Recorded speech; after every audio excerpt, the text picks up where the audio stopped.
Hola hermano, ¿cómo estás? Bien, bien, Enrique, ¿y tú? Gusto en saludarte otra vez. ¿Después de cuánto? Como de Ya 6 un meses, tiempecito, por ahí más o menos, un tiempecito hemos pasado sin grabar. sin grabar. Así Pero es. aquí estamos ya otra vez, su amigo Quique Y su amigo Chente. Oye, me gustaría hacerte una pregunta sobre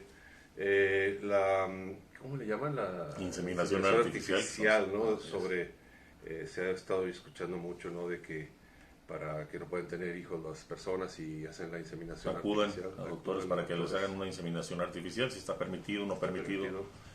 Pues más que permitido, porque la iglesia, pues sabemos que no prohíbe nada, pero nos da consejos, ¿verdad? ¿Qué nos Ok. aconseja sobre la moral católica?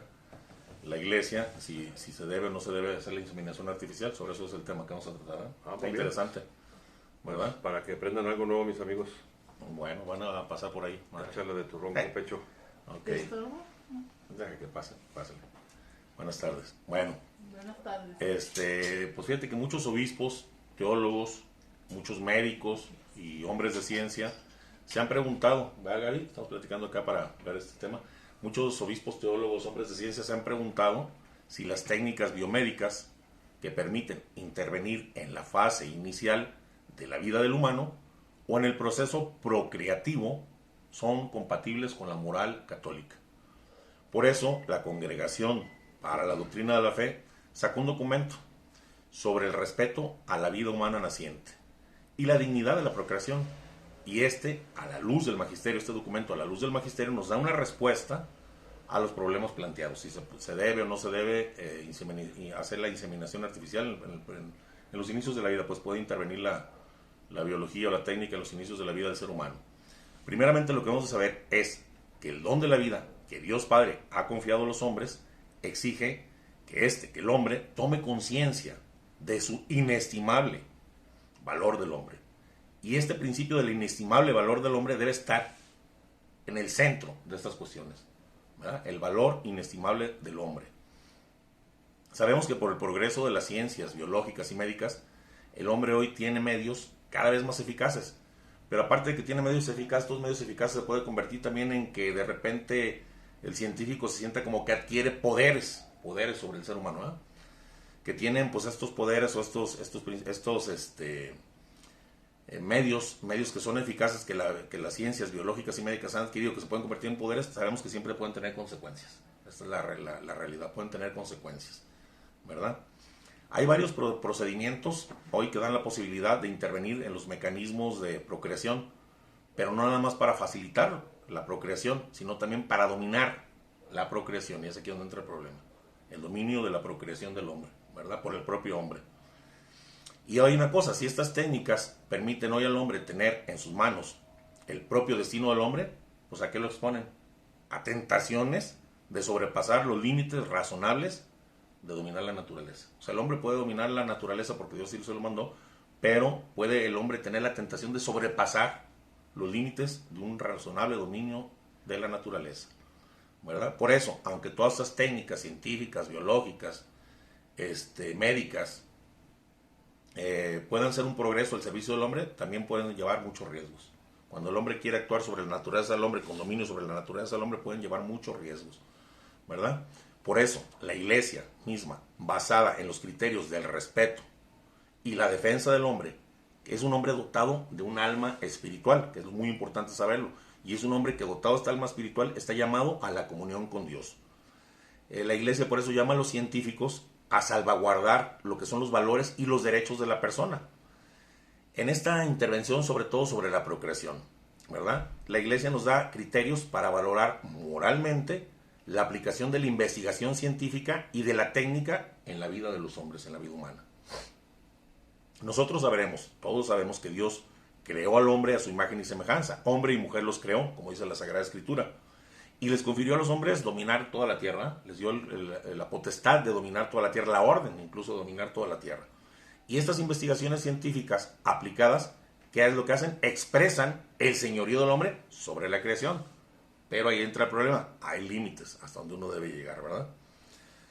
Esto del dominio de la creación que Dios nos dio solamente es bueno cuando se pone al servicio del hombre y cuando promueve su desarrollo integral del hombre. Pero debemos saber una cosa, la ciencia y la técnica no pueden indicar por sí mismas el sentido de la existencia de nosotros, el sentido de la existencia de los hombres, ¿verdad? Por eso se les exige a la ciencia, a la biología, el respeto de los criterios morales y estar al servicio de la persona integral, de la persona completa, de sus derechos, de su bien verdadero, según el plan de Dios. Y es que la ciencia, nosotros sabemos, como incluso en una declamación le hemos dicho, la ciencia sin la conciencia conduce siempre a la ruina del hombre. La ciencia sin conciencia humana, sin moral humana, sin ver a Dios, conduce a la ruina del hombre. Y es lo que por lo general ha pasado, ¿verdad? El científico entonces necesita de la sabiduría de Dios, de la sabiduría divina, para humanizar las cosas que va descubriendo. La ciencia va descubriendo cosas, pero necesita humanizarlas y estar bajo la voluntad de Dios, hacer las cosas bajo la voluntad de Dios. Porque si no, entonces corre peligro y está en peligro el futuro del mundo entero, ¿verdad? Bueno, ¿qué criterios morales deben de aplicarse a estos problemas de la biomédica? Primero, como nos dice el documento de la Iglesia, comprender la naturaleza de la persona. ¿Qué es la persona? Al mismo tiempo corporal, cuerpo y espíritu. Esta es un binomio, es cuerpo y espíritu. Entonces lo que tiene que hacer la ciencia primero es reconocer y comprender la naturaleza de la persona, que es corporal y espiritual. Porque el hombre, pues como te digo, es cuerpo y espíritu. Por lo que el cuerpo humano nunca jamás puede ser visto por la ciencia, puede ser reducido solo a tejidos, a órganos, a funciones, ni puede ser valorado la persona con la misma medida que el cuerpo de los animales, ¿verdad? Ya que el cuerpo humano solo es la parte de una persona. Tu cuerpo y mi cuerpo es nada más la parte de una persona que a través de este cuerpo nos expresamos. Nuestra alma se expresa a través de este cuerpo. Es una parte de nuestra persona, porque nuestra persona la compone cuerpo y espíritu. Un espíritu solo, lo decía el ingeniero Gamín, pues es un fantasma, un cuerpo solo es un cadáver. Entonces, nuestro espíritu se expresa a través de este cuerpo, ¿verdad? Entonces deben saber los médicos que cualquier intervención sobre el cuerpo humano no va a alcanzar nada más a los tejidos, a los órganos y a las funciones, sino que va a alcanzar a la persona completa, al espíritu también, al alma de la persona.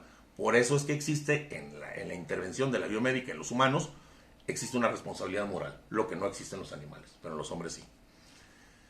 Es por eso que nos dice el documento que respetar la dignidad del hombre es proteger su identidad corpórea y espiritual, o sea, al hombre integral, al hombre completo, ¿verdad?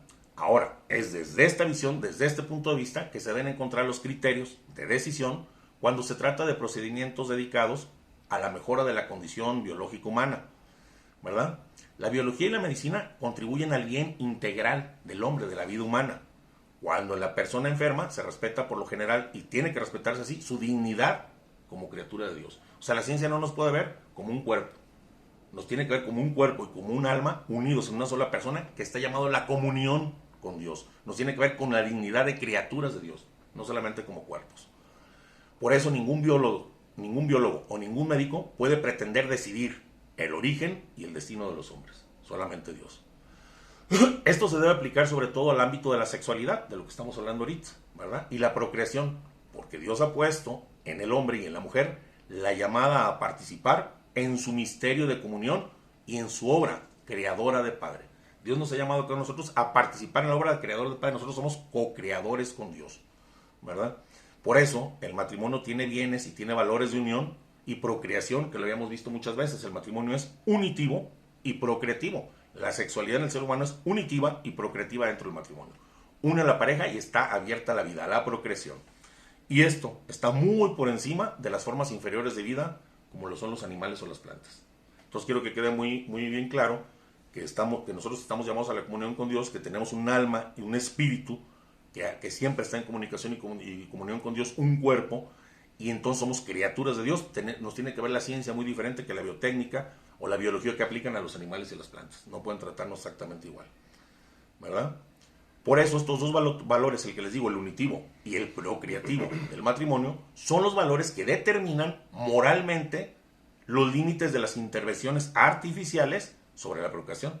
O sea, si se puede hacer la inseminación artificial o no se debe, lo que determina los valores morales es los bienes del matrimonio, que es la unión y la procreación. El bien unitivo y procreativo, que es el matrimonio. Oye, lo que eso que hacen de la clonación. Lo vamos a ver también ahorita. Claro que sí, más adelante. Todo eso está contemplado en esto. Es donde te digo que se hacen ya abusos, donde el hombre ya quiere ir sobre la naturaleza sin importarle las normas de Dios. O sea, el hombre tiene límites, está llamado a dominar, pero siempre y cuando esté bajo la guía de Dios, bajo la palabra de Dios, bajo la voluntad de Dios. Someterse, ¿verdad? Porque a veces ya se crecen de más y se sienten dioses ellos mismos. Eso lo vamos a ver ahorita. Estos procedimientos artificiales, que son la inseminación artificial, ya sea in vitro o ya sea inseminación artificial directa, no son rechazados solo por ser artificiales, sino que son valorados moralmente por la iglesia por la relación que tienen con la dignidad. Estamos hablando de la persona humana, porque vamos a empezar a hablar de la dignidad. Al hablar de la dignidad de la persona humana, estamos hablando de la dignidad de aquel que empieza a ser un ser, de aquel que es el cigoto, que es el resultado de la unión de los gametos masculino y femenino, que desde entonces ya está vivo y es un ser humano. Entonces desde ahí empieza la dignidad. Por eso estoy hablando de este tema de la dignidad de la persona, para que veamos desde qué punto de vista se puede ver si es moralmente lícito o no lícito la inseminación artificial, ¿verdad? Bueno, ok, los criterios morales, ya te vas, madre. Ok, los criterios morales para las técnicas de procreación artificial humana son dos los criterios morales. La vida del ser humano llamado a la existencia y la forma con que esa vida es transmitida en el matrimonio. Vuelvo a repetir, la vida del ser humano llamada a la existencia y la forma con que esa vida se transmite en el matrimonio. Sobre esto vamos a hablar. Una cosa. Ok. Por ejemplo, yo me caso Sí. y somos muy felices mi esposa y yo, pero queremos tener familia y no podemos tener familia. Y no pueden tener familia, es una tristeza. Y me dicen que Y te acongoja. la única situación que se puede hacer es haciendo una inseminación artificial por X motivo. ¿Eso es pecado? No estamos hablando si es pecado o no es pecado, estamos hablando si es moralmente lícito, espérame. Y vamos a llegar a ese punto.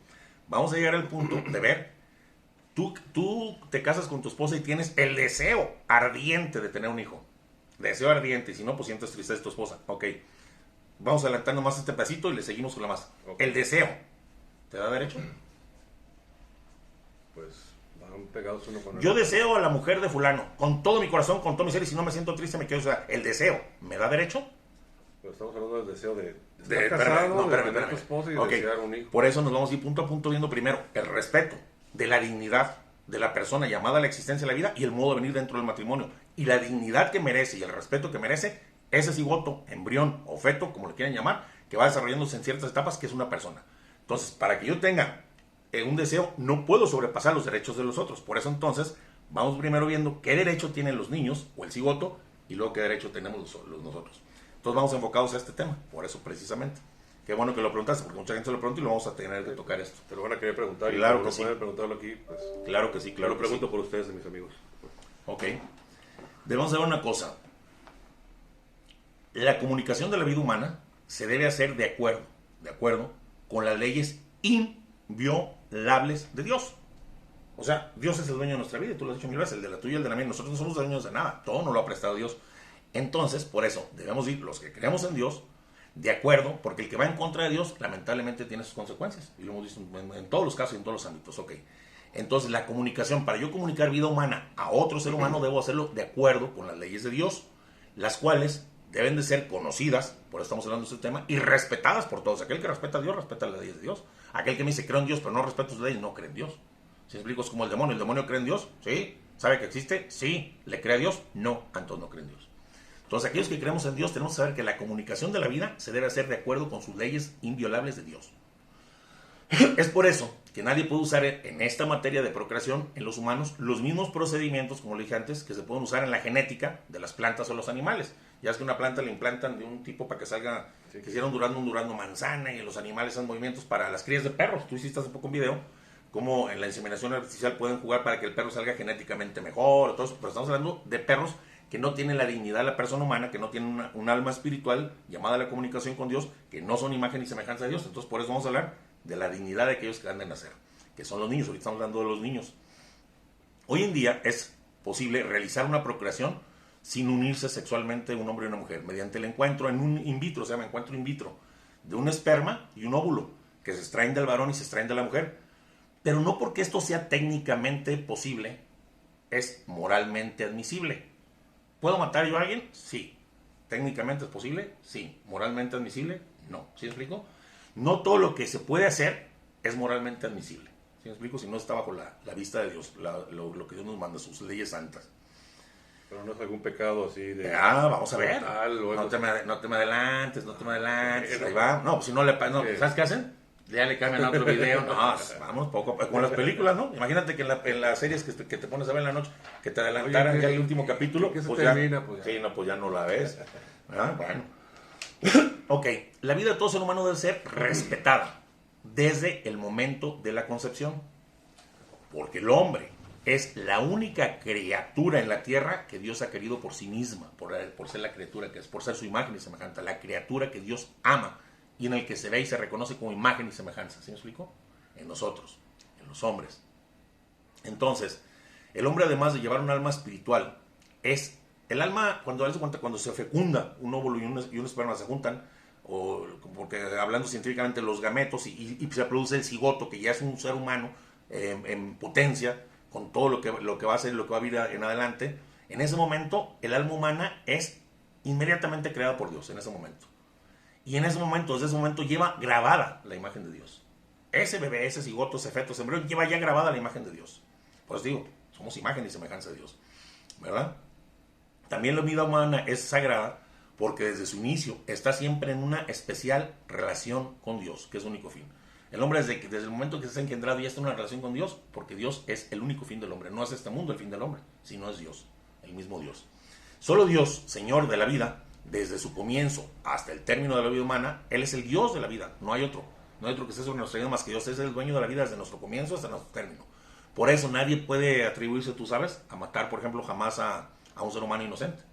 A un feto, un embrión, no lo puedes matar. Porque el único dueño de la vida, y a una persona grande tampoco, porque el único dueño y señor de la vida es Dios.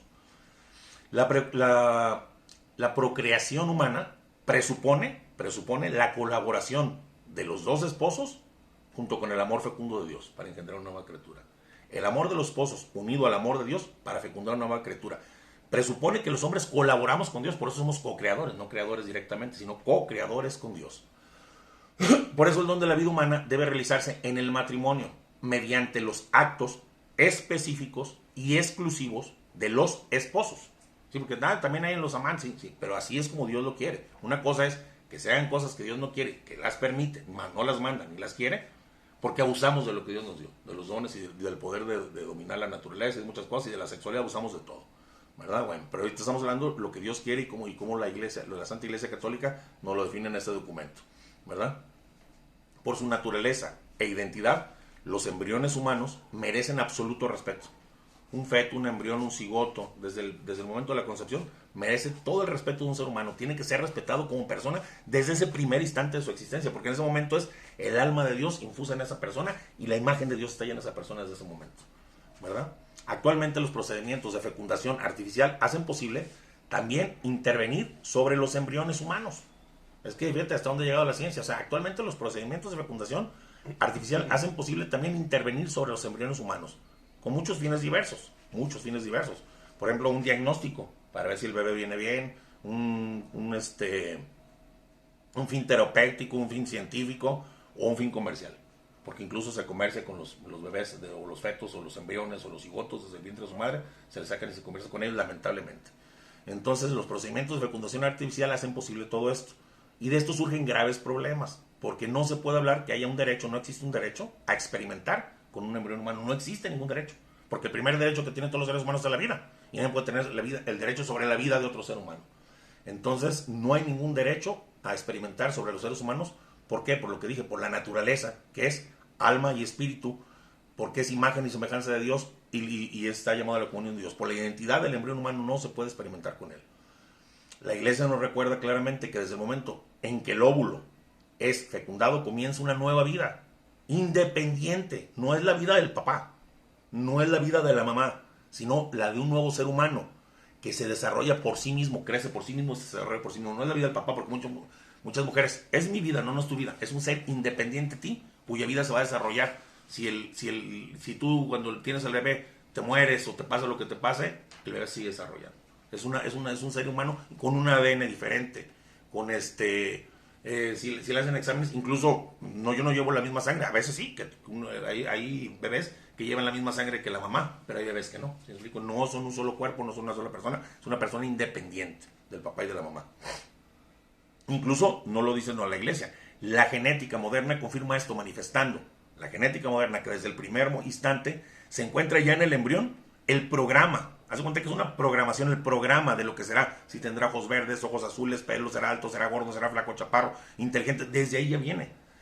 Desde el momento de la concepción, lo dice la genética moderna, desde el primer instante se encuentra el embrión en el programa de lo que será un hombre individual con características ya bien determinadas. La misma genética te lo dice, ya viene en tu ADN, en todo, ¿cómo vas a ser? Orejón así como yo, simpático como tú, o sea, no lo sabemos, ¿no? Cada quien. Bueno, con la fecundación entonces tenemos que entender que inicia una vida humana nueva, cuyas capacidades van a requerir lógicamente un tiempo para que se desarrolle esta persona y pueda actuar. La biología humana reconoce en el cigoto, que es el resultante de la fecundación, que ya está constituido la identidad biológica de un nuevo individuo humano. Ya en el cigoto, en la unión de los dos gametos, ya está toda la identidad de un nuevo ser humano, independiente de la del papá y la mamá. Ahora es cierto que no existe ningún dato experimental para reconocer un alma espiritual en ese bebé, o en ese cigoto, o en ese embrión, o en ese feto, como le quieran llamar. Pero los conocimientos científicos sobre el embrión humano permiten saber que existe una presencia de una persona. No que es un gameto, nada más, no que es un cigoto, sino que hay la presencia de una persona ahí, desde el primer momento de la concepción. Eso lo reconocen. No dicen, hay un alma espiritual, pero saben que hay ciertas características que definen ya una persona en el cigoto. La propia ciencia te lo dice.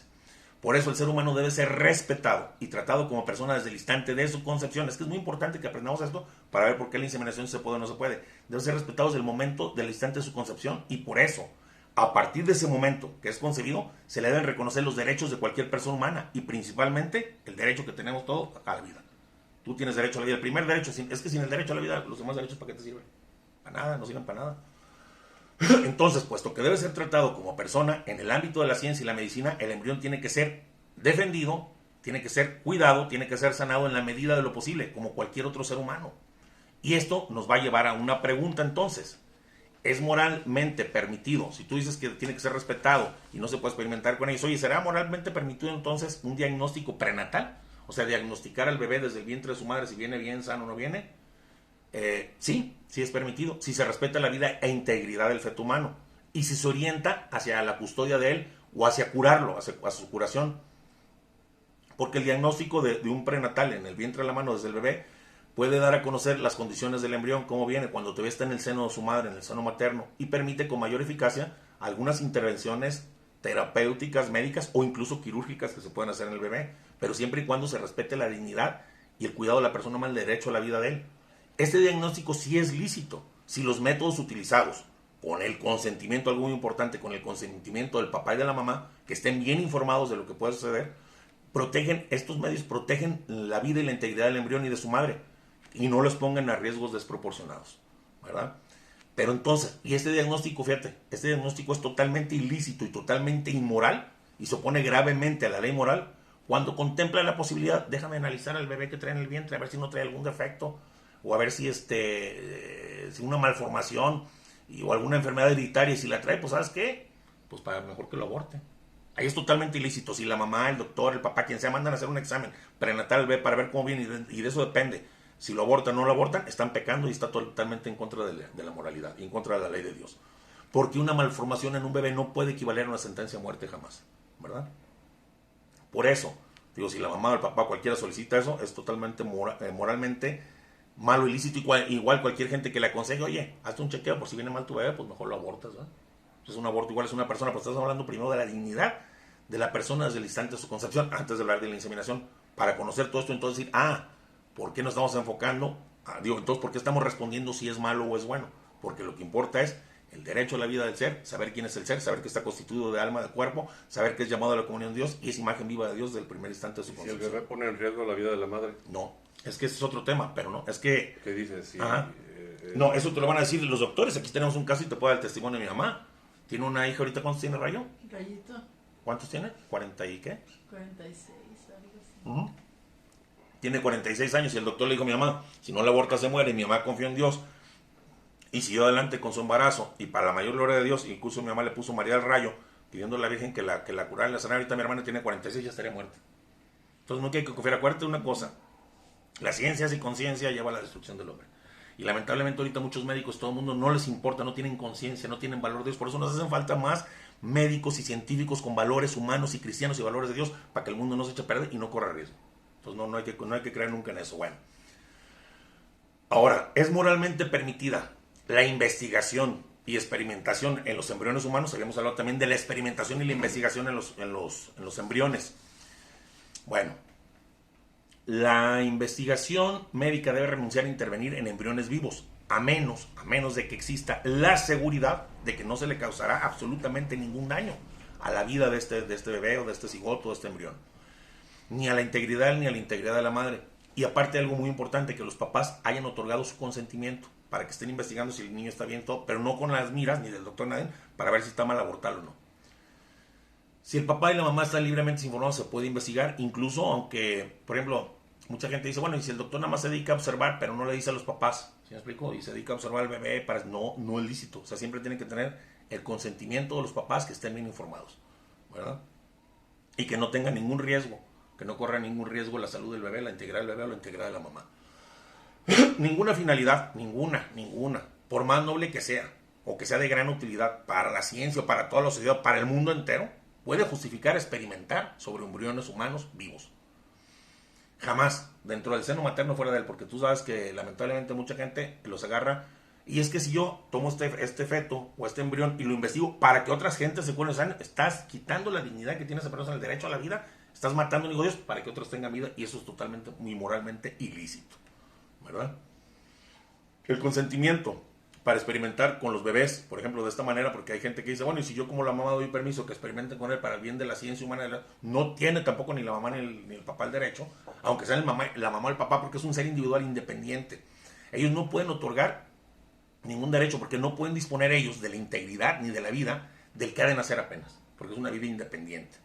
Y es que por lo general experimentar con los embriones o fetos tiene siempre un riesgo, un daño para la integridad física o incluso que se muera el feto. Es que yo permito que investigue el doctor sobre mi feto para ver si puede sacar alguna cura para trasplantar. Por más noble que sea tu fin, si pones en riesgo la integridad del bebé, es moralmente totalmente ilícito. Una cosa, por ejemplo, si el feto ya murió, o sea Ajá.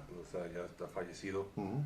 y ¿pueden los doctores investigar sobre el cuerpo? Uh-huh. ¿O también está mal? Mira, Un cuerpo ya fallecido. un cuerpo fallecido, un bebé, es exactamente igual que tu cuerpo. Es que, fíjate que lo que vemos en un embrión o en un feto o en un cigoto, algo diferente a nosotros, pero nosotros mismos.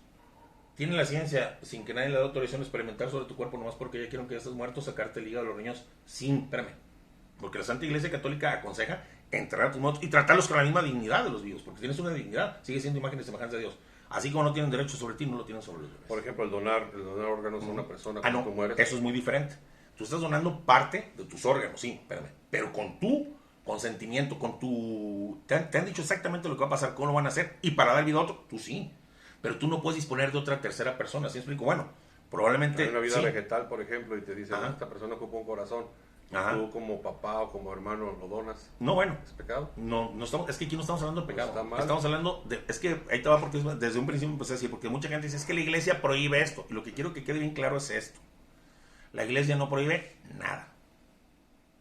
¿Cómo que no? Porque me dices, la iglesia no prohíbe nada. La iglesia te dice cuál es una manera recta de vivir delante de los ojos de Dios, para que el día de tu juicio final llegues y te presentes al Señor santo y lo mejor que puedas en tu juicio.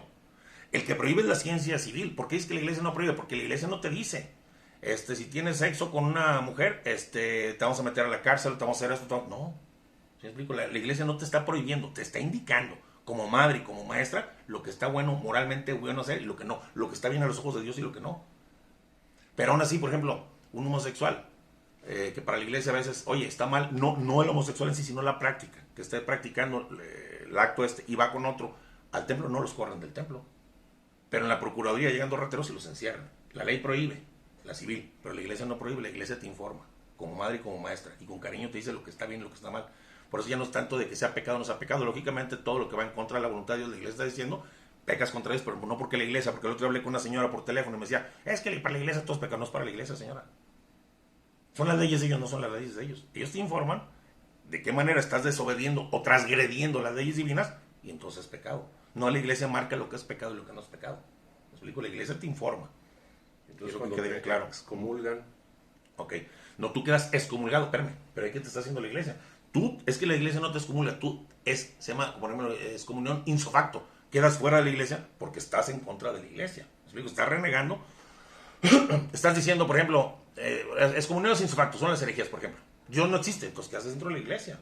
La iglesia al excomulgarte te está haciendo muy bien, porque dice San Pablo en la Sagrada Escritura, examínese aquel, fíjate, excomuniones que no puedes comulgar, no que no puedas asistir a misa, ni que puedas oírla, nada, excomuniones que no puedes, excomulgar, no puedes comer el cuerpo y la sangre de Cristo, porque la iglesia como madre y maestra te cuida, que es una mamá. Si al hijo le hacen daño a las fresas y la mamá te quita las fresas, ¿te está castigando? No, si te comes las fresas te va a hacer daño, te va a dar una alergia, te va a hinchar la cara y te vas al hospital. ¿Qué te dice la iglesia? Estás comulgado, no puedes comulgar porque esa comunión haría tu condenación eterna, y no lo dice la iglesia. Eso parece yo una señora la otra día, lo dijo San Pablo. Pues aquel que vaya a comer el cuerpo y la sangre de Cristo, analícese, porque aquel que come el cuerpo y la sangre de Cristo en pecado, bebe y come su propia condenación. ¿Y qué te dice la mamá? No lo hagas porque te das daño. Entonces no puedes comulgar, porque si comulgas te acarreas tu propia condenación. ¿Sí me explico? Ok. Hay que nos tiene que quedar muy claro lo que hace la iglesia como madre y maestra. La iglesia no es una impositora de cosas propias y personales de ella. Por eso mucha gente también dice, cuando esta señora con la que lee, yo creo en Dios Padre y en Dios Hijo, pero no creo en su iglesia. Entonces no crees en Cristo. Porque Él la formó. Él la puso. Y dice la Sagrada Escritura, Dios la compró a precio de su propia sangre. Y la va a tener hasta el final de los tiempos santa, inmaculada, irreprochable ante sus ojos. Mujeres, hombres, amen a sus esposas como Cristo amó a su iglesia, se entregó por ella hasta dar su vida.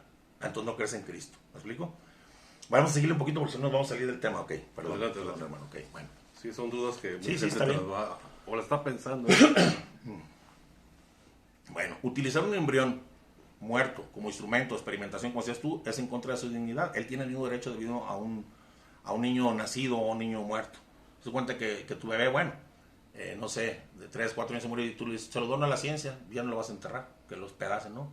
La donación no está mal, porque es incluso la misma iglesia la permite, pero el hacer experimentos como si fuera un ratón, es que no está respetando la dignidad del ser humano. Aquí lo que se trata es de respetar la dignidad del ser humano. Y el ser humano consiste es un binomio, está hecho de alma y de cuerpo. Es lo que siempre he dicho, un ser humano sin alma, o sea, un cuerpo sin alma pues es un cadáver, el otro es nada más un espíritu. La persona la complementa en nosotros, en los humanos, no en los ángeles. En los ángeles es una persona, un ángel, pero no se divide, es un espíritu simple. Es una persona, porque es San Miguel, San Gabriel, una persona, pero con un espíritu que nosotros estamos hechos y compuestos, porque así Dios lo quiso, de alma y de cuerpo, corpóreos y espirituales. Y nosotros unidos formamos la persona. Porque si no, el alma no puede hacer nada, no puede moverse ni nada. No, sí se puede mover en esa tierra, y se unirá al final de los tiempos. Por eso al final, en el juicio final, sí, será la resurrección de los muertos y el alma se unirá a su cuerpo, permanecerá para siempre, para tener esa misma personalidad que tuvo de toda la vida. Y si el alma llevó al cuerpo a pecar, o si el cuerpo llevó al alma a pecar, los dos juntos, o castigo eterno o gloria eterna. ¿Sí me explico? Porque formamos una sola persona. Bueno, por eso Dios nos dio libre albedrío. Te voy a decir esto porque aquí dice, mira, la Carta de los Derechos de la Familia de la Santa Sede dice al respecto de la dignidad del ser humano. Excluye todo tipo de manipulación. Esto no es que no es lo que yo diga, siempre es lo que te he dicho, es lo que dice el magisterio de la Iglesia Católica. Dice, la Carta de los Derechos de la Familia de la Santa Sede dice, el respeto de la dignidad del ser humano excluye todo tipo de manipulación experimental o explotación del embrión humano.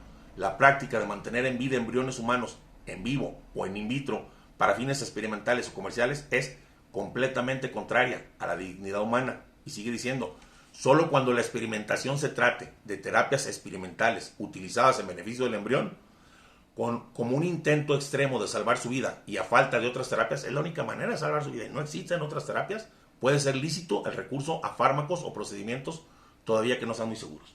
Es la única manera de salvar a este niño, usar este permiso. Oiga, y si no, se muere. 100% detectado por instituto, se muere. Entonces, si hago esto, ¿es seguro que se va a liar? No, pero es la única manera. Ahí es donde podría ser lícito. ¿Sí? No lo digo yo, pues lo estoy leyendo textualmente lo que dice en la Carta de los Derechos de la Familia de la Santa Sede. ¿Ah? Ahora aquí vamos a lo que dice. Los cadáveres de embriones o fetos humanos voluntariamente abortados o no deben de ser respetados como los restos mortales de los demás seres humanos, es lo que te digo. Así como te deben de respetar a ti, me deben de respetar a mí, a un bebé, a un feto, a un embrión. Y no puede ser objeto de mutilaciones o de autopsias si no existe seguridad de su muerte sin el consentimiento de los padres. Hasta para hacer la autopsia al bebé tiene que tener el consentimiento de los padres.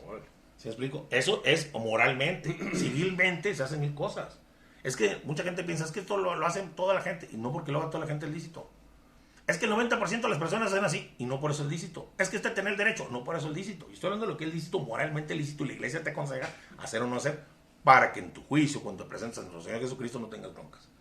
La iglesia te guía, te lleva como maestra, como una mamá guía a los hijos. Mi mamá me dice, Vicente, es malo fumar, y si yo quiero fumar, pero es malo, amigo. Bueno, pero ella me guió, me instruyó, ¿me explico? Y es lo mismo que hace la iglesia. Prohibirte sería quitarte las cosas a fuerzas, que la iglesia se metiera en tu cama y te quitara cuando estás haciendo un acto malo, o cuando estás robando, te agarra las greñas, te metía al bote. Eso no lo hace la iglesia. Sí, te aconseja. te guía como madre y como maestra, ¿verdad?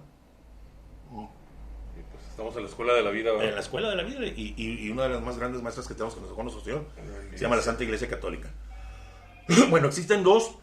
Ahora sí vamos a empezar con lo que es la fecundación. Quería hablar de todo esto antes para entender por qué sí está permitido o no. Ya queda un poquito más claro. Ya va uno pensando, entonces no va a ser o sí va a ser. Bueno, existen dos formas de fecundación artificial. Está la fecundación del óvulo en una probeta que se llama fecundación in vitro, en un artefacto médico, una probeta. Y dentro de esta se encuentra la homóloga y la heteróloga. ¿Qué es eso? Ok, en el in vitro se pueden poner el semen y el óvulo del esposo y de la mujer, o se puede poner el óvulo de la mujer y de un tercero, no del esposo, o se puede poner el esperma del hombre, pero no el de la esposa, sino un óvulo de otra mujer, ¿sí explico? La homóloga es la de los esposos, la donación de los dos esposos, de su esperma y de su óvulo en in vitro, y la heteróloga es de un individuo extra fuera del matrimonio o una mujer, una tercera, porque puede ser un tercero o una tercera. Y está también igual la inseminación artificial mediante transferencias a las vías genitales de la mujer del esperma previamente recogido el hombre, y esta puede ser homóloga o heteróloga también. Puede ser usada con el esperma y el óvulo de la mujer, aunque no sea in vitro, que sea directamente puestos en las vías de la mujer. Puede ser el esperma del hombre y el mismo óvulo de la mujer, o el esperma del hombre, del esposo, metelo en el útero de la mujer, o al revés. Bueno, no, aquí no se puede el óvulo de una mujer porque no se puede, pero el esperma, o el esperma de un tercero. Puede ser del esposo o puede ser de otro. ¿Sí me explico? O puede ser el óvulo y el esperma del matrimonio en un útero aparte, que es cuando los supuestos vientres de renta, o pues es que hay muchas maneras, por eso quiero que se queden todas, o puede ser el óvulo de la esposa, que sí es la mamá, pero con el esperma de otro que no es el papá, o al revés, el esperma que sí es del papá con el óvulo de otra que no es la mamá. O sea, hay muchas maneras. Se llama homólogo es del matrimonio, y heterólogo es cuando entra un tercero. ¿Sí quedó claro eso? Sí. Bueno, ok. Primeramente, por procreación artificial o fecundación artificial, tenemos que entender los procedimientos técnicos que están encaminados a lograr la concepción de un ser humano por una vía que es diferente a la unión sexual del varón con la mujer. Eso es la fecundación artificial. Ahora, el aspecto para valorar moralmente esto son las circunstancias y las consecuencias en la relación con el respeto debido al embrión humano. Siempre estamos refiriéndonos el respeto al embrión humano, ¿verdad? Porque tiene un respeto y un derecho, igual que nosotros. Así el mismo derecho que tengo yo lo tiene. El cigoto desde el primer momento lo tiene igual que yo ahorita, igualito. Bueno, veamos primeramente. ¿Es moralmente permitido la fecundación in vitro para tener un hijo? Vamos a ver. En la fecundación in vitro, el médico es... Ya aquí te empiezas a dar cuenta, o sea, es que casi uno se puede contestar. En la fecundación in vitro, el médico es el que elige cuál esperma vive y cuál no. Se salta la competencia o la selección. Tú sabes que cuando uno tiene relaciones con una mujer, salen millones de espermas. Y ellos luchan y llega el más audaz, el que le toca. No, aquí el médico dice, no, tú ibas a llegar, tú no llegas, tú llegas. Tú, si llegas, tú no. ¿Sí explico? Les quitan la oportunidad de la competencia. Haz de cuenta que estuviéramos en las Olimpiadas y van corriendo 6, 7 y de repente llega una mano y quita, no, este no gana y este sí. O sea, no hay justicia. ¿Sí explico? No hay justicia desde ahí. Bueno. México mágico. ¿Qué pasa aquí? Bueno, se estimula los ovarios de la mujer para sacar óvulos, y el médico entonces fecunda a la vez varios óvulos, agarra espermas que él decidió, varios óvulos que salieron de los ovarios estimulados de la mujer, para cultivarlos in vitro, en un envase, por varios días. En un envase de vidrio, yo no los conozco exactamente, pero es en un envase, por eso se llama in vitro, ¿verdad? Y estos, ¿cómo los trata el doctor? Pues como si fueran objetos, no como personas. Desde ese momento los trata como objetos. Aparte el médico, hay algo muy importante que vamos a ver aquí, fecunda varios óvulos con varios espermas, y no agarra todos los óvulos y todos los espermas fecundados, no se los transfiere todos a la mamá. No se los transfiere todos, le transfiere algunos. ¿Qué pasa con los demás? Ya están fecundados, ya hay un cigoto, ya hay un embrión. Son sobrantes, niños sobrantes, los tiran a la basura. ¿Me explico? O sea, ustedes mismos empiezan a ver si está bien o no. Ya ahorita vas a empezar a ver, oye, el deseo me lleva al derecho, por lo que hablamos hace rato, ok. Entonces se destruyen innumerables embriones humanos. Algunos de estos se le llaman embriones sobrantes, y estos se destruyen. Hay otra. Y si no destruyen, ¿qué crees que hacen? Ya está el embrión, lo congelan. Vamos a congelarlo. ¿Y qué pasa con este embrión, que es un ser humano? Espera por años, en un congelador. ¿Hay dignidad y respeto? Parece que es una persona. Lo tienen en un congelado esperando por años a ver si puede transferirlo a alguien, a alguna otra mujer que no sea su mamá o alguien se lo transfieran. Ahí está esperando, es un ser humano con vida. Con todo, su color de pelo, lo que va a hacer, lo que va a pensar, cómo va a hacer, todo ahí está congelado. Esperando a ver si se lo transfieren. Ahorita existen millones de niños. Y es como hablar de niños para que entiendan, o embriones o efectos, que son niños congelados y que no hayan que hacer con ellos. Congelados. Bueno, esto los expone aparte de graves riesgos de muerte o de daño. Ya que lo descongelaron, lo metieron a una mujer, quién sabe qué daños haya sucedido con este embrión, ya congelado durante 30, 40 años, se lo pone a una mujer. Yo digo, sí, es una persona. Todos lo están tratando como objetos. ¿Dónde está la dignidad de la semejanza de Dios de ese pequeño, de ese bebé? Es un bebé. Bueno. Además, quedan retenidos, te digo, temporalmente de la acogida y de la gestación materna, quedando en una situación susceptible a nuevas lesiones y manipulaciones. Dice un doctor, bueno, ya se murieron los que congelan estos, pero ¿sabes qué? Ellos no saben qué hacer, yo sí sé, vamos a experimentar con ellos. O sea, quedan expuestos a que cualquiera manipule con ellos. No pueden gritar, no pueden hablar, no pueden defenderse. Ni la mamá sabe que los dejó ahí. Estimularon mis ovarios, salieron miles de óvulos, salieron espermas de mi esposo, y los pusimos juntos y los pusimos in vitro. Ella ni sabe, ya tiene su bebé ya, y no sabe cuántos niños dejó en el congelador. Son hijos de ella. ¿Sí me explico? O sea, ahí vamos viendo por qué es permitido, por qué no. Bueno, ahora, esto es totalmente ilícito, y así mismo como la iglesia condena el aborto provocado, condena también atentar contra la vida de estos seres humanos. Es lo mismo que el aborto, es la misma ley del aborto. Así como condena los abortos, condena que tengas a los niños congelados o que los echen a la basura. Son niños. Y también sucede que algunos de los embriones que ya están implantados se sacrifican a veces también por diferentes razones, como eugenésicas, por razones económicas o psicológicas, lo que se llama aborto eugenésico. Pues como fue en probeta, y mira, la señora ya trae 2 o 3 embriones ahí que están anidando en el resto, pero los investigan, oye, este está medio mal, sácalo y mátalo. Porque razones eugenésicas, porque no viene bien de salud. Es que se vuelven los dueños y manipuladores de la vida humana, del ser humano. La técnica, la medicina, la biología, la bioética, los que mueven, los que manejan todo, se vuelven los dueños y los señores de la vida de ese nuevo ser humano, ¿verdad? Esta destrucción voluntaria de seres humanos o su utilización para fines diversos, sin respetar su integridad y vida, es totalmente contrario a la moral, que es igual al aborto. Como te decía, esta eliminación voluntaria de embriones humanos es muy frecuente. Son millones en la fecundación in vitro. Y cuando se destruyen voluntariamente o se conservan para investigar el científico o el investigador, usurpan el lugar de Dios. Se sienten dioses, son dioses. Aunque estos no son conscientes. Muchas veces los médicos que hacen eso no son conscientes de esto. Y se vuelven como Dios porque se convierten en dueños, en señores del destino ajeno, ya que ellos determinan, este vive y este muere. Y solamente Dios puede saber quién vive o quién muere, ¿no? Lo habíamos dicho, la vida es de Dios y es sagrada. Bueno, en la fecundación in vitro también existe otro riesgo muy grande, y es el abuso que pueden hacer los científicos manipulando biológica o genéticamente embriones humanos. Es lo que decíamos, la eugenesia, por decir así, o lo que decías tú, la clonación. Ya ha sucedido con los intentos y proyectos de fecundación entre gametos humanos y animales. Oye, están los espermas, ¿por qué no experimentamos si estos espermas que tenemos aquí, ya ha pasado, de los hombres lo agarramos con unos óvulos de una gata o de un perro, a ver si podemos unirlos y que den una concepción y salga algo? O sea, se vuelven, el riesgo es de que se pueden hacer abusos científicos experimentando. Sí, ya ha pasado, y se experimenta como con... Ahorita te voy a platicar y quiero que vean un video, por ahí lo tengo anotado, que habla sobre esto, que es la nueva experimentación. Bueno, también lo que hacen es gestación de embriones humanos en úteros de animales. De repente ¿sabes qué? Unimos un esperma y un óvulo de una mujer y pues no había nada, o está congelado, ¿por qué no lo metemos adentro de un perro, en el útero de una vaca, a ver si nace? O sea, pero ya es una persona, y es lo que hacen con ellos. O como actualmente se quiere el proyecto de construcción de úteros artificiales para el embrión humano. Empiezan a construir úteros de plástico y todo, y experimentan con estos y que ya son bebés, a ver si se da. O sea, como si fueran plantitas. Por eso no se puede utilizar igual la genética que se utiliza en las plantas y en los animales que en los seres humanos, por la dignidad tan alta del hombre, ¿verdad? Están también intentos o hipótesis de obtener un ser humano sin conexión con la sexualidad mediante la clonación, clonados, ¿verdad? Pues todo esto es contrario a la moral católica y contrario a los ojos de Dios, y es lo que la Santa Madre Iglesia nos dice, porque va en contra de la dignidad del embrión, en contra de la procreación humana y en contra de la unión conyugal, la unión del matrimonio, que es algo que vamos a ver que también es muy importante para que se dé la fecundación, la unión del matrimonio. Por eso empezamos a hablar que el matrimonio es unitivo y procreativo,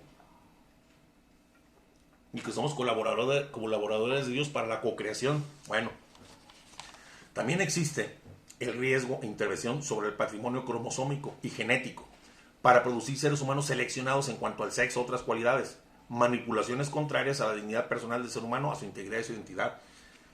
es donde te digo, ¿sabes qué? A ver, analizan ellos los embriones. ¿Cuál embrión de estos es el que le podemos implantar a la mujer, que es el más sano?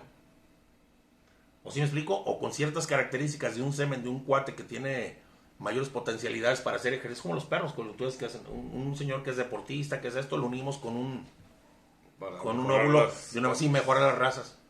O sea, todo esto se llama manipulación y es en contra de la dignidad del hombre. Es lo mismo. Y así lo hacen con los animales y con las plantas, pero no lo pueden hacer con el ser humano. ¿Verdad? Bueno, las enfermedades. O pueden manipular, queremos que vamos a juntar un X con un Y para que sea hombre, para que sea mujer. ¿Sí me explico? Todo eso es manipularlo, es convertirse supuestamente en Dios. Eso es contrario a la dignidad de la persona humana. Y si fuera poco, deben saber también que hay algo, una cosa, hay muchos más abortos en la fertilización in vitro que en la normal. Agarran de esos 5 o 6 cigotos y los implantan en la mujer y por lo general los aborta y los aborta y los aborta. Pero son niños que ya están, ya nacieron. Porque solo el 3%, fíjate, solo el 3% de la fertilización in vitro funciona. Por ejemplo, pongamos, si hay 5,000 pacientes de in vitro y a cada paciente le meten 10 cigotos o 10, sí, el cigoto que es la unión de los gametos, que ya es una persona, le ponen o le implantan 5 o 7 a ver cuáles se dan a la mamá. Pues los avienta, todos aventó 5 o 6. De esos 5,000 intentos que hubo con 5,000 personas, solamente pueden llegar a nacer, el 3% son 150. Los otros 4,850 multiplicados por 5 o 6 que iban en cada mamá, los otros 15,000 niños a la basura. Para que se den 150. Si no son plantitas, ¿me explico? Ahí es donde te digo. Ahí vamos viendo, tú ya vas diciendo si es pecado. No, es que no estamos hablando de lo moralmente, ya hablaremos de pecado. Estamos hablando de lo moralmente, lo que está haciendo con los seres humanos. Cada mujer que dice de repente, oye, parece que a mí no me funcionó esto. Me implantaron, pero parece que no funcionó. No fue que no funcionó. No fue solo eso. Fue que abortó. ¿A cuántos? 4 o 5 hijos. No, como que no me funcionó. No te funcionó, abortaste 4 o 5 hijos tuyos. Más los que dejaste en el congelador, más los que dejaste para que los manipularan los científicos. O sea, por eso es moralmente ilícito. Aparte también, en la fecundación in vitro hay el riesgo de partos prematuros o preeclampsia, que es el aceleramiento, la presión alta de las mujeres, embarazos múltiples, niños con malformaciones o defectos. ¿Por qué? Porque se manipularon in vitro y ese bebé que ya trae todo eso, al ser manipulado por fuera del seno de la madre, pueden ocasionarle algún daño para que nazca, no sé, sin quererlo. Nace ciego, sin un brazo, sin algo, por la manipulación que hubo de los hombres. ¿Me explico? Entonces corren todos esos riesgos. En estos procedimientos, la vida y la muerte quedan sometidas a la decisión del hombre, que termina en constituirse en dador de vida y muerte por encargo. Eso dice el documento. Y es que por lo general los que quieren utilizar estas técnicas terminan siendo dominados por ellas. Quieren utilizar esta técnica para bien del hombre, pero terminan siendo dominados por las técnicas. Ahora veamos, la fecundación artificial heteróloga. O sea, porque esa es la in vitro normal, ahora la heteróloga. Entre, como le habíamos dicho, el esperma de un hombre tercero o el óvulo de una mujer tercera, ¿verdad? Bueno, primero debemos preguntarnos, ¿por qué la procreación humana debe tener lugar en el matrimonio? ¿Por qué? Bueno, todo ser humano tiene el derecho de ser recibido siempre como un don y como una bendición de Dios. Y desde el punto de vista moral, los verdaderamente responsables de ese hijo que se va a dar, del que ha de nacer, son los que procrearon como fruto del matrimonio. No un tercero, porque el tercero que dio el esperma, él no va a ser el responsable de la fecundación. Ni siquiera el papá que está casado en el matrimonio va a ser el responsable de esa vida de ese hijo ni ante Dios, porque no es su papá. ¿Me explico? Bueno, y todo niño tiene derecho a eso. La procreación de una nueva persona en la que el hombre y la mujer colaboran con el poder creador de Dios, como lo habíamos dicho, debe ser siempre fruto de una mutua donación personal de los esposos, de la entrega de sus cuerpos y almas, de su amor y fidelidad. Yo siempre lo he dicho, cuando alguien ama a una esposa y se entrega con ella y la mujer se entrega al esposo en matrimonio, es porque ellos saben que a la hora que tienen una relación sexual, antes de entregar sus cuerpos ya se entregaron las almas. Eso es muy importante. Somos alma y cuerpo. El cuerpo es el que habla o la manifestación de lo que nuestra alma quiere. Y cuando te entregas en una relación conyugal a una mujer con la que te comprometiste toda la vida, antes de entregar tu cuerpo, le estás entregando tu alma. Y te puedo dar testimonio de mi primer hijo que nació, de Javier. Yo le dije a mi mujer siempre, yo sentí el momento en el que, es que es una relación sexual, pero como estás entregando tu espíritu, alma es algo bien difícil porque la gente no lo reconoce. Yo sentí el momento, dije, aquí quedó engendrado un hijo. Lo sientes, es tanto el amor, es lo unitivo, el procreativo del matrimonio que sabes cuando viene un hijo. Bueno, entonces el hijo debe ser siempre fruto de una donación mutua personal de los esposos, de la entrega de sus cuerpos y almas, de su amor y fidelidad. Esta fidelidad de los esposos exige el respeto de un esposo hacia el otro, de su derecho a llegar a ser papá y mamá, solo el uno a través del otro. Mi esposa tiene derecho a ser mamá solo de mí, y yo tengo derecho a ser papá de mis hijos solo de ella, de la mutua entrega de cuerpos y almas de mi esposa y del esposo. Porque si no rompe lo que es la fidelidad. Bueno, además, el hijo tiene derecho a ser concebido y llevado en las entrañas de su verdadera madre. Y tiene el derecho a ser traído al mundo y educado en un matrimonio. ¿Por qué? Porque la referencia de un matrimonio de un papá y de una mamá que se aman, que son esposos, la referencia que hace que el hijo tome más pronto su identidad. El hombre por eso no están permitidos las adopciones en matrimonios del mismo sexo, porque el niño crece, viene en un vientre de una madre, es fruto del amor de los padres, y viendo a su madre y viendo a su padre y le entrega la relación que madura y toma su identidad más prontamente. Y eso es psicológicamente comprobado, ¿verdad? Es necesaria la referencia de los papás dentro del matrimonio para que los hijos descubran su propia identidad y alcancen la madurez. Además, los papás cada que ven al hijo, es como yo cada vez que mi hijo Gaby ve a su hijo, los papás cada que ven a su hijo, ven en su hijo la donación mutua de su esposa. Ven la imagen viva del amor, de ese acto conyugal de la esposa con el esposo. Ven el signo permanente de su unión matrimonial. Se unirá el esposo, el hombre a su mujer y será una sola carne. Ahí lo ves en tu chiquillo corriendo. Quiero ver jugueteando por las puertas del patio. Un muñeco de carne, mitad tú y mitad yo. Esa canción tiene mucho de esto. Ves el fruto de la unión con tu esposa. Ves el fruto de la fidelidad, el fruto del amor. Cada vez que ves a tu hijo. Y si tú eres un papá, que no fuiste el papá, y lo ves ahí con la señora, no vas a ver el fruto de tu amor y la unión conyugal y de la fidelidad. Vas a ver el fruto de que no tuvo sexo fuera del matrimonio de tu esposa, pero sí de un tercero que intervino. ¿Me explico? Es muy diferente. Todos esos traumas que causan en la familia, todos los problemas, tienen repercusiones sociales después. Bueno, es necesaria, te digo, además el bien de los hijos contribuye al bien de la sociedad. ¿Por qué? Lo que te digo, porque el equilibrio de la sociedad requiere que los hijos vengan al mundo en el seno de una familia fundamental en el matrimonio y crezcan con esa sanamente del matrimonio y de la familia. Cuarto, que una sociedad se destruye, la familia se destruye todo, se acaba con todo. Por eso la familia es el pilar y fundamento de la sociedad. Asimismo, la Iglesia reconoce en el matrimonio el único lugar digno de una procreación verdaderamente responsable. Por eso, la fecundación heteróloga, o sea, con un esperma, un óvulo diferente, es moralmente ilícita. Pues es por medio de un donante. Y no se sabe quién... otra cosa, no se sabe quiénes son en sus antecedentes de salud.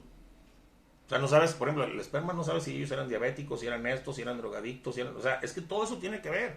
El bebé tiene derecho a saber cuando nace sus antecedentes de los papás, o sea, sufrían del corazón, para cuidarse de ciertas cosas que son hereditarias.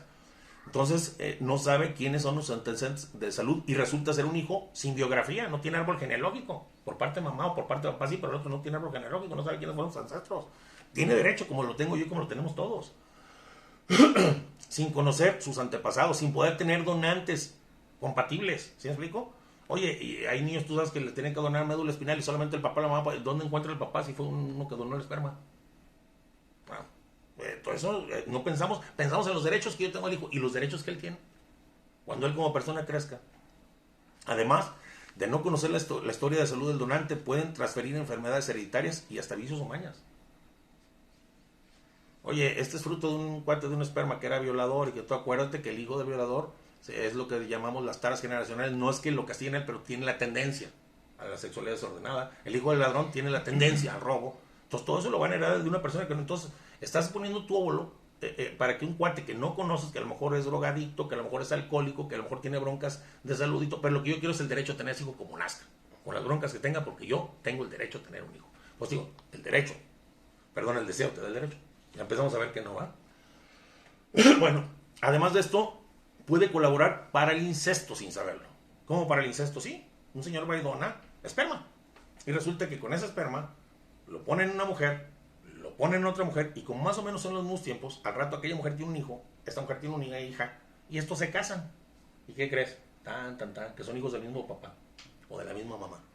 Se arriesgan, corren ese riesgo y pasa. Entonces todo eso es lo que hay que ver. Por eso digo, hay varias cosas que analizar para ver si es... ¿Por qué la iglesia no dice que sí o que no? No porque es arbitraria, no, esto no se puede. No, no es así.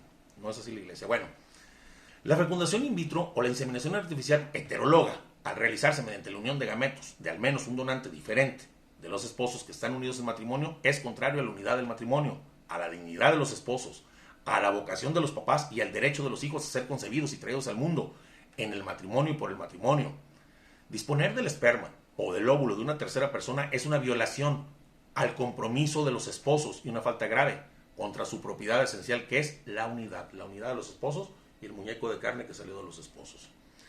La fecundación artificial heteróloga atenta contra los derechos del hijo también, al privarlo de la relación con sus orígenes paternos. No sabe quiénes fueron sus papás, no convive con su verdadero papá. Nunca va a saber quién es su padre. Y puede dificultar la maduración de su identidad personal. Todas estas alteraciones, como te digo, tienen repercusiones en la sociedad. Porque todo lo que amenaza la unidad y la estabilidad de la familia siempre repercute en la sociedad. Siempre repercute en la sociedad. ¿Verdad? Por esto no es moralmente permitida la fecundación de una mujer casada con el esperma de un donador que sea distinto a su marido, así como la fecundación con el esperma del marido de un óvulo que no sea el de su esposa, tampoco. Y si esto es moralmente injustificable en el matrimonio, también lo es mucho más y con más razón de una mujer que no sea casada. Yo tengo un hijo que me ponga el esperma de alguien que no conozco, ¿sí? Aunque sea una mujer soltera o una mujer viuda, no pueden hacerlo. Peor sería todavía peor. Sea quien sea el donador, no importa. El deseo de tener un hijo y el amor entre los esposos que quieren vencer la esterilidad son motivos, como tú decías, comprensibles de desesperación, pero las intenciones buenas no hacen que la fecundación artificial heteróloga sea conforme al matrimonio, ni que sea respetuosa de los derechos de los hijos y de los esposos. Estás violentando los derechos del matrimonio, estás rompiendo los bienes del matrimonio, que es unitivo y procreativo, estás rompiendo los derechos del hijo, nada más, y estás dando en la torre a la propia sociedad. Bueno, ahora es moralmente permitida la fecundación artificial homóloga, o sea que sea artificial, pero con el propio esperma del papá y con el propio esperma de la mamá y con el propio óvulo de la mamá y el esperma del papá. ¿Está permitido? Bueno, ya vimos que la fecundación artificial heteróloga es ilícita, o sea, la que es de diferentes. Y ahora, ¿cómo se valora moralmente la fecundación artificial homóloga de los mismos in vitro o por artificial? Primero es preciso recordar la enseñanza de la Iglesia sobre el matrimonio y la procreación, que habla de la inseparable conexión que Dios ha querido entre los dos significados del acto conyugal, que son unitivo y procreativo, y la fecundación artificial homóloga, aunque sea de los mismos, intentando una procreación que no es fruto de la unión conyugal, realiza una separación entre estos bienes y significados del matrimonio. Bueno, es lícita la fecundación cuando es resultado de un acto conyugal al que se ordena el matrimonio por su naturaleza y por el cual los cónyuges se hacen una sola carne. Ese acto de amor, ese acto de entrega de los corazones, de las almas, de nacimiento de los cuerpos, si algo así, y entonces hay algo artificial, pero que no quite el acto sexual del marido y de la mujer, que no quite el acto de amor del marido y de la mujer, y artificialmente pueden ayudar con algo, podría ser lícito. Sería la única manera, pero tiene que existir el acto conyugal. Pero la procreación queda privada de su perfección, hablando moralmente, o sea, por ejemplo, inyectándole a la mujer para abrir el útero, de ciertas maneras, hay ciertas prácticas. Pero bueno, estamos hablando de lo que es ilícito aquí. La procreación queda privada de su perfección, hablando moralmente, cuando no es querida como el fruto del acto conyugal, sino que es que el acto conyugal, que habíamos dicho que es el gesto de la unión de los esposos. La unión entre los significados del acto conyugal se fundamenta en la unidad del ser humano. ¿Por qué el matrimonio es unitivo y procreativo? Porque el hombre es cuerpo y alma. Así como el hombre es cuerpo y alma, el matrimonio es procreación y unión. Espíritus y almas que se entregan y procrean. El hombre es alma y cuerpo. Entonces por eso este tiene un sentido espiritual. Es que el acto conyugal en el matrimonio, en la cama de los esposos, no nomás es carne, es espiritual. ¿Se explico? Entonces en esto está fundamentado, en que el hombre es cuerpo y alma. Los esposos expresan su amor con el cuerpo, pero el acto conyugal donde se dan el uno al otro con apertura al don de la vida es un acto corporal y espiritual al mismo tiempo. Y el hijo tiene derecho a nacer de ese acto corporal y espiritual. Así el origen del ser humano es el resultado de una procreación ligada a la unión, no solo biológica, o sea, no solo a la carne, sino también espiritual, de los papás que están unidos por el matrimonio, con grandes bendiciones de Dios, co-creadores con Dios. Y una fecundación fuera del cuerpo de los esposos queda sin estos significados. No los tiene. Aunque sean el esperma y el óvulo de la misma mujer, del mismo matrimonio, la persona humana tiene que ser acogida en la unión y el amor de sus papás. Por eso, la generación de un hijo tiene que ser el fruto de la donación recíproca de los dos, de la entrega del uno al otro mutuamente en el acto conyugal. Acto en que los esposos cooperan con Dios como servidores. Que hermoso, fíjate. Acto en que los esposos cooperan con Dios como servidores y no como dueños en la obra del amor y la creación de Dios. Ellos no son dueños, son colaboradores con Dios. El hijo concebido debe ser el fruto del amor de sus papás y no puede ser querido concebido como el producto de una intervención de técnicas humanas, técnicas médicas y biológicas. No puede quedar así el niño reducido a esto. Esto equivale a reducirlo a ser un objeto de una tecnología científica. Pues si lo hacen bien sale, si no, no sale, si no se muere. No puede ser así. Bueno, es moralmente, ya para acabar casi, lícita la fecundación homóloga in vitro. Esta fue directamente el semen del hombre puesto en la vagina de la mujer sin el acto conyugal no es lícito. Ahora, en un in vitro, pues mucho menos. Ahorita vamos a ver por qué. Yo no les digo pues si sí o no rápidamente, más bien ustedes tienen que definir, ¿no? Con todos estos aspectos si sí es o no por qué. In vitro, aunque sea el esperma del propio papá, el óvulo de la propia mamá del matrimonio es lícito in vitro, no se pueden ignorar las legítimas aspiraciones, dice este documento, de los esposos estériles. Y que para algunos, lo que decía hace rato, el recurso de la fecundación in vitro homóloga es como el único medio recurso para obtener un hijo. Y se pueden preguntar, oye, ¿y no basta mi matrimonio para asegurar la dignidad propia de la procreación de ese hijo? Ante la imposibilidad de remediar de otra manera esta esterilidad de la fecundación homóloga de mi esposa y yo in vitro, ¿no podrá ser moralmente admitida? Porque todos estamos casados y le hemos dado un bien a una familia y va a vernos a nosotros.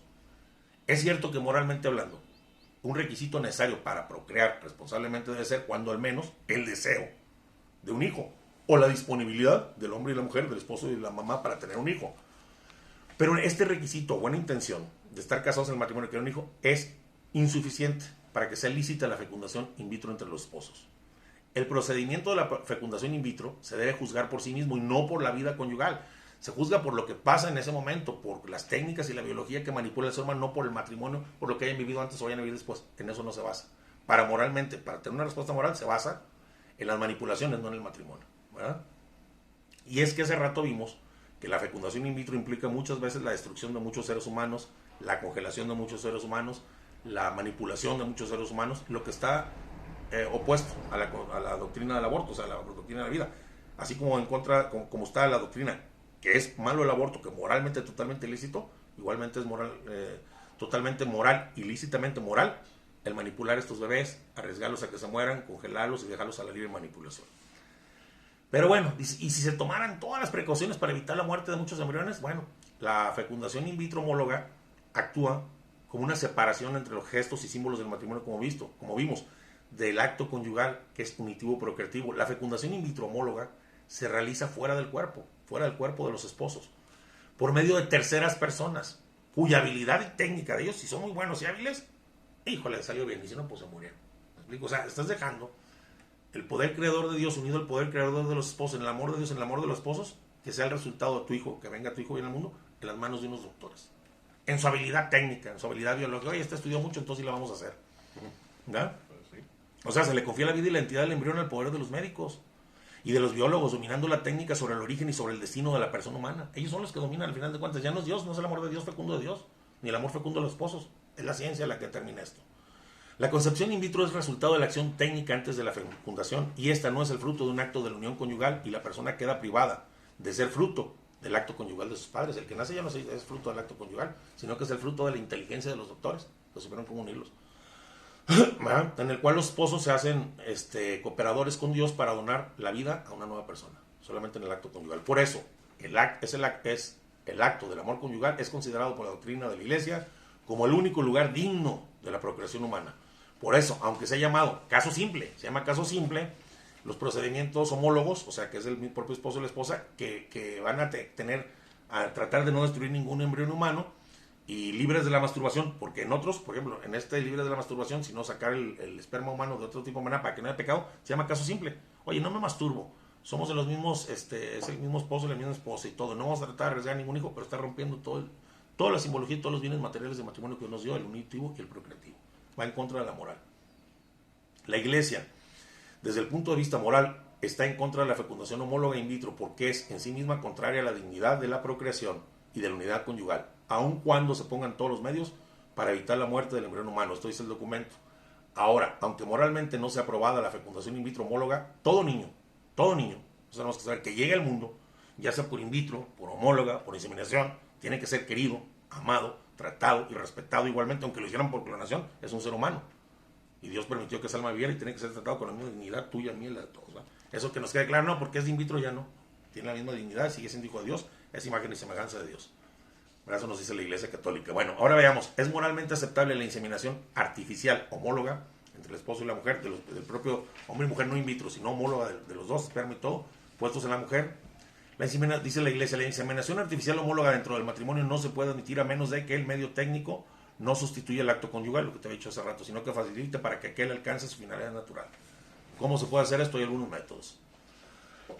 La dilatación del útero de la mujer. Hay otra que dicen relación sexual, que le estaba escuchando el otro día en Maravisión, que están viendo los doctores, una relación sexual en el acto del hombre y la mujer, queriendo ellos, o sea, llegando a lo que es el acto sexual, la penetración del hombre y la mujer, en el amor, en el hogar y todo, a lo mejor probablemente el hombre con un preservativo, con un pequeño orificio en el preservativo, ¿para qué? Para que esté abierto a la vida. Entonces le digo, no puedes, un preservativo es malo sino porque no está abierto a la vida, por eso es unitivo y procreativo el acto sexual. El acto se une a los esposos en amor, los llena, los une, los hace plenos en el amor y está abierto a la vida, es procreativo. Entonces estaba diciendo una doctora, ahí en Maravisión, que esa es la manera como se puede ayudar a una inseminación artificial, que se hace, que lamentablemente muchos hombres o las mujeres tienen muy cerrado el útero, se le dilata, que es una, pero va a haber el acto conyugal, va a haber la entrega a los esposos, y el otro, el hombre, su semen no está capacitado, los espermas se llaman capacitarlos. Entonces los que restan en el condón del esposo después del acto conyugal se capacitan y se vuelven a poner en la mujer para que den vida, y eso podría ser una ayuda o una técnica permitida, porque está el semen del hombre, está el óvulo de la mujer, está el acto conyugal, está la entrega del alma de uno hacia el otro, y está la entrega de los cuerpos. Cumple con todos los requisitos. Eso decía una doctora en Maravisión, estaba oyendo el otro día. Sí, pero están analizando esto. Normalmente ya los condones traen un producto que mata el esperma. Bueno, esto decía esta doctora, yo no sé hasta qué punto, pero es lo que estoy diciendo. Bueno, esto es lo que yo le estaba oyendo en Maravisión, ahí te va.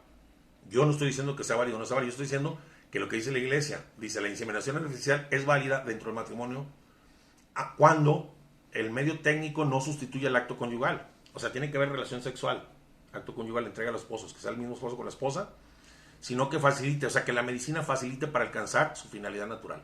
Es uno de los planteamientos que hacía esta doctora, y yo no estoy diciendo que sea lícito o no sea lícito, son los planteamientos que hacía en Maravisión, y le decían que estaba bien, y sería la única manera. O hacer alguna cosa para que la mujer ensanche su no sé, o sea, son técnicas, pero es la única manera permitida, la única manera. De ahí en más, si no existe el acto conyugal, si no existen los símbolos del matrimonio, la fidelidad, si no existe en el acto sexual lo unitivo, lo procreativo que vienen, es moralmente ilícito para la iglesia y para nosotros. Nos está diciendo lo que es bueno y lo que es malo, no nos está obligando a hacer nada, porque es que la iglesia me obliga, la iglesia no te obliga a nada, no es obligación. El que quiera, la iglesia no te obliga a salvarte. ¿Tú has visto que la iglesia anda correteando? Oye, usted no se ha confesado, venga, y lo voy a obligar a que se confiese para que se salve. La iglesia no te obliga. Dios por eso nos dio el libre famoso albedrío. Si Dios no te obliga, menos la iglesia, que es lo que quiero que quede muy claro. Bueno, dice, por eso la conciencia moral no prohíbe el uso de algunos medios artificiales destinados a facilitar el acto natural, o sea, a procurar el acto natural realizado de modo normal que alcance su fin. Pero, por el contrario, si la intervención técnica sustituye el acto conyugal, es moralmente ilícito. La inseminación artificial que sustituye el acto conyugal se rechaza en razón de la separación de los dos significados del acto conyugal, unitivo y procreativo. Y es que además la masturbación, mediante la cual normalmente se procura el esperma, es otro signo de esa separación. ¿Sí explico? Hablando moralmente, la masturbación del hombre fuera del acto conyugal de la mujer, el hijo no viene siendo entonces un fruto de la entrega de ese amor, de esa donación propia, sino de una masturbación. ¿Me explico? Ya para la iglesia y para la moral católica no está permitido. Aun cuando se realiza esta en vistas de la procreación, este gesto sigue siendo privado significado unitivo, lo que te digo. Y le falta la relación sexual requerida que realiza el sentido íntegro de la mutua donación y la procreación humana en un contexto de amor. Y ahora lo que tú decías aquí, lo que dice este documento, y por último, el sufrimiento de la esterilidad conyugal. El sufrimiento de los esposos que no pueden tener hijos o que tienen miedo a traer al mundo un hijo minusválido es una aflicción que todos debemos de entender. El deseo de tener descendencia de los esposos es natural, dice el documento, pues es la vocación a la paternidad y la maternidad inscrita en el amor conyugal por Dios. Y este deseo puede ser todavía más fuerte cuando se ven afligidos por una esterilidad que parece incurable. Sin embargo, el matrimonio no da a los esposos el derecho a tener un hijo, sino solo el derecho a realizar los actos naturales ordenados para tener un hijo. Un propio derecho, dice la iglesia, al hijo sería contrario a la dignidad del hijo y a la naturaleza del hijo. Nadie tiene derecho sobre otra persona, pues el hijo no es algo debido y no puede ser considerado como un objeto de propiedad, sino que es más bien un don, el más grande y el más gratuito del matrimonio, y es el testimonio vivo de la donación recíproca de los dos papás. Esto es muy importante entenderlo, lo que te dije, no todo el deseo da derecho. Si yo deseo casarme con cierta mujer, aunque no sea casada, yo deseo esa, quiero que sea mi esposa, ya tengo el derecho con ella y se va a casar a fuerzas conmigo porque yo la deseo. No, yo tengo el deseo de tener la casa de ese señor y va a ser mía y tiene que ser mía la casa. Sí, tengo el deseo, pero ¿tengo el derecho? No. Entonces, igual, no solo porque deseo un hijo tengo el derecho de tenerlo. Pero si tienes el billete, sí. No, es que, no, yo no digo que no se pueda hacer, pero no tienes el derecho. Se rompen derechos, se rompen valores, se pisotea todo, con tal de obtener ahorita la gente lo que quiera, pero no quiere decir que tuviste el derecho, quiere decir que sobrepasaste los derechos humanos, los derechos divinos, no, por eso, es corrupción. Pero que tengas el derecho no lo tienes. Bueno, hoy estamos en el tiempo que con tal de obtener lo que deseamos, pasamos por encima de los derechos humanos y de todas las personas y de todo, de todas las instituciones. Y a veces, incluso se buscan, mucha gente ahí te va lo que hace. Oye, tengo un amigo por ahí que se quiere hacer la operación esa para no tener hijos y estará mal. Le digo, está mal, no está... ¿Por qué? Porque está cerrándote el acto conyugal y están recién casados. No me acuerdo cómo se llama la operación de los hombres, pero bueno. Él me decía que... Vasectomía. Vasectomía, ok. Y fue y le preguntó, como a 60 sacerdotes, hasta que uno le dijo, bueno, no está tan mal.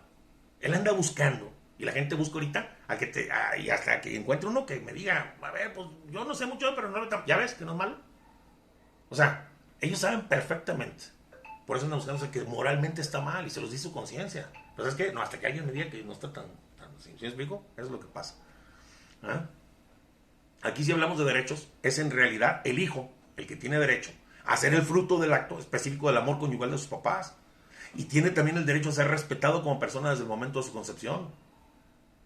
La esterilidad que tiene cualquier persona, cualquier matrimonio, cualquiera que sea la causa, es un duro sufrimiento, ¿no? Eso lo dijiste, es una dura pena, una dura prueba. Pero los esposos, dice la iglesia, que se encuentran en esta dolorosa situación, están llamados a descubrir en ella la ocasión de participar en la cruz del Señor, fuente de fecundidad espiritual. Y los esposos estériles no deben de olvidar que cuando la procreación no es posible, la vida conyugal no pierde su valor. Siguen siendo marido y mujer y se aman. Y están abiertos a la vida, y si Dios no les manda un hijo, bueno, Dios sabrá por qué y en sus planes por qué. Pero la esterilidad física puede ser ocasión también para hacer otros servicios, para la vida de otras personas humanas.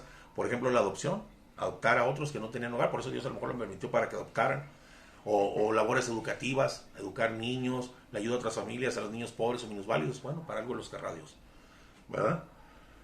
Bueno, para concluir, hemos visto que la inseminación artificial se opone totalmente al orden natural, y aún así, cada vez más la ciencia, ¿sí? Esto ha pasado siempre, quiere sobrepasar sus límites a los órdenes naturales puestos por Dios. Pero la técnica nunca debe ser utilizada en contra del orden natural. Pues si se hace, por lo general tiene consecuencias, ya lo vimos todo. Y como vimos, los que están experimentando con niños que nacen niños monstruos, niños malos, pérdida de esto, broncas, que la mujer le dé preeclampsia, le suba la anestesia, pueda morir. O sea, siempre tienen consecuencias graves. Porque ir en contra de la naturaleza es directamente ir en contra de Dios. ¿Ah? Y pues eso es lo que hemos visto. Digo, mucha gente dice hoy que la iglesia prohíbe muchas cosas, pero pues no es así. La iglesia, como madre y como maestra, te educa y te lleva por el camino. Igual que tu mamá y tu papá. Sí, pues cuando estás bebé te dicen, pero cuando ya tienes tu maduración en tu mente y tienes el libre albedrío que decimos puedes decidir, la iglesia te indica el camino más certero a la patria celestial de regreso, de donde salimos y a la que estamos llamados, que es nuestro único fin, Dios. Así es. Por eso Dios nos dio el famoso libre albedrío y pues dejó sus bien claras sus normas, sus leyes. Normas para cuando terminemos en este mundo, esta escuela de la vida que le llamamos. Ya nos van a calificar. Y ya nos pasamos de la hora. 987. Pues está bien. Fíjate que ahorita que estábamos platicando me acordé de lo que platicamos en un video la otra vez, de cuando te vas a morir, que si no alcanzas a decir el último, perdóname Dios mío. Dios mío, perdóname. Dios mío, perdóname, adiós. Y me recordé porque pues yo donde trabajo, enfrente hay un camellón muy grande, y iba a la farmacia a comprar unas cosas para un cliente, y pues hay unos árboles gigantescos cruzando la avenida. Esta es una avenida de 2 sentidos. Pues yo con la prisa que llevaba empecé a correr para cruzar la calle porque pues estaba en siga, y tú sabes que siempre pues ves si viene carro y dices si alcanzo, ¿no? Entonces yo vi que sí alcanzaba y dije, no, pues ahí voy. Pero resulta que un arbolote con una raizota así grande, te caíste. No, tropecé con mi pie y volé. Imagínate, yo peso como 145 kilos y mido 1,92 de estatura. Ópatelas. Imagínate todo ese peso, pero lo peor tantito era que pues están los árboles, está la tierra, pero yo iba contra lo que es el camellón. El machuelo. El machuelo ese que está ahí te matas, hay un fregazo. Pero yo iba con todo, o sea, con todo mi peso, con todo, pero haz de cuenta que lo ves como en cámara lenta. Eso pasó yo creo que en 3 segundos y yo ya estaba partiéndome la torre ahí. Sí. Pero yo lo vi como si tardara Ves toda la vida, como dicen, en esos momentos. unos 10 segundos o 15 segundos, en cámara lenta. como ves en las películas, Sí, que se va despacito, sí. que vas así volando así en cámara lenta y vas cayendo.